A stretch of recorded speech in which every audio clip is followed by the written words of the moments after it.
Our next guest is the author and founder of Malcolm Entertainment. He joins us to share more about his latest book, Final Hearing. We welcome Oscar Sanders. Good to be here, Bob. Again. All right, absolutely, man. So you've been doing a lot of things in this business. Yeah.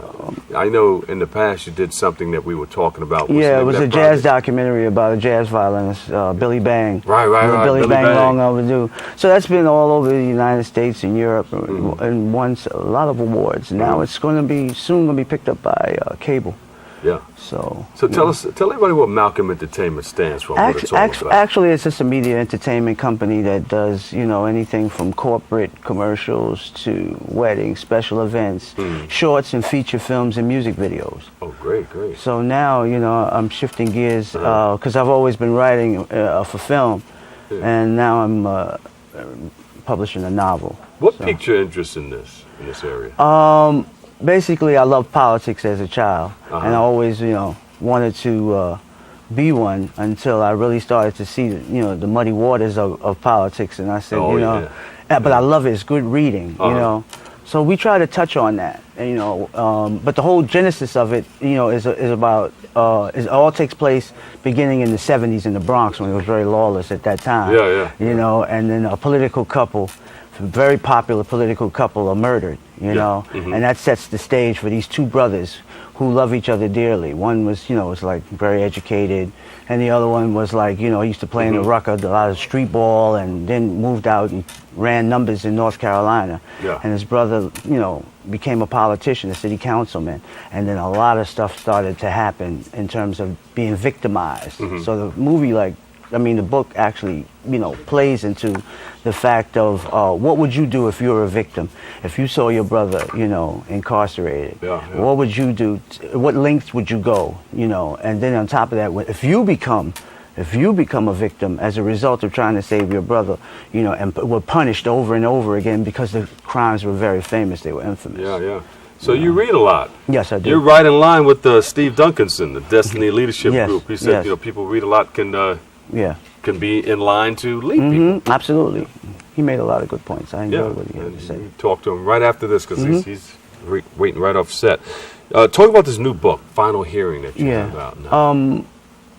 There are a lot of people that go into politics thinking that, things are going to be, pure and I'm going to help people. And then they realize that a lot of times they're controlled by a lot of external forces. After you get in there, right? Right. I love it when people like they change up a little bit. I'm going to do this, I'm going to do that. The commercials always say, I'm an outsider until you get in. When you're in, you're an insider. They make you that way. Then you have to get in there and try to move the whole crowd. Right. But what happens if you're resistant to that? Yes. Then there are ways that, you fall on your face, a lot of times. And they're seeing all of this, and they can't understand. And then there's a lot of sibling loyalty between them and them trying to. So, Then you go back to your constituents and you say, I'm trying to move this, but it seems like you're not moving the ball. Right. And, but on the other hand, there are politicians that get in there, or elected officials that get in there, and they can get in there and make waves and move the ball. Right. Yes. But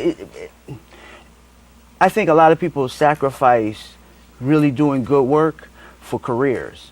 To sustain a career, makes that you have to make some shady relationships and you have to do things and sometimes do nothing just to make, because, I was shocked when, Obama ran and it was like $1 billion. I mean, that's unthinkable for somebody to have to run for president, $1 billion for a $200,000 job.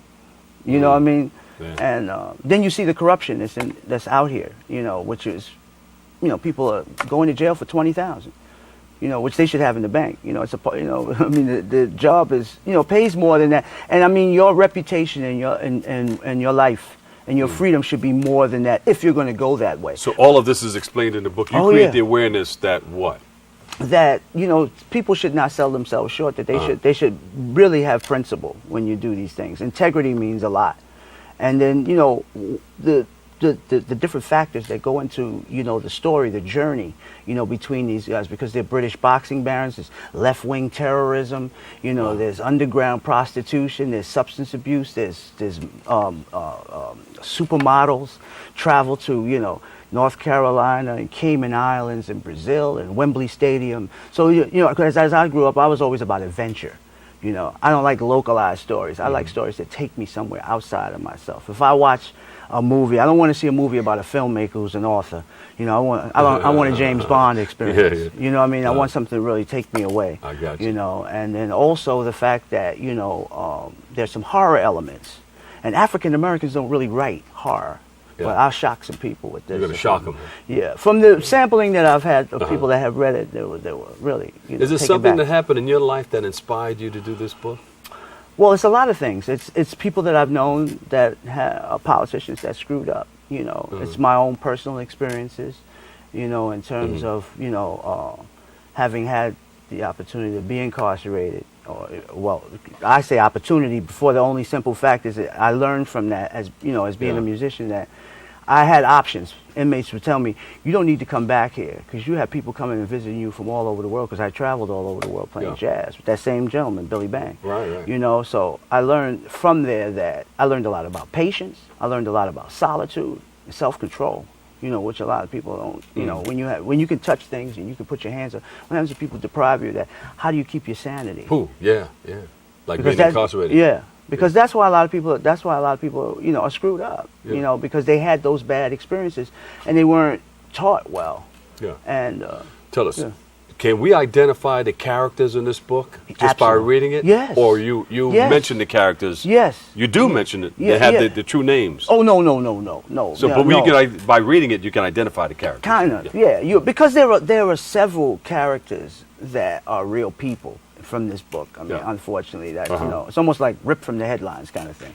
Okay, know? Where can we get it? We can get it on Amazon.com. You can get it on TXT, Nook. Right now, it's on pre-order, so it's actually. It's on publication on Halloween, October 31st. Oh. Then soon thereafter, paperback. So, yeah, it's everywhere, you know, in terms of e-readers right at the moment. There you go. All right, final hearing. Big book coming out. Check it out. Oscar Sanders. He is the author. Give him a big round of applause. Thank you so much. Thank you, Bob. Thank you, Oscar. And good luck with the book and everything that thank you so you're much, doing, man. okay? Absolutely. All right, unfortunately, that's all the time we have for today's show.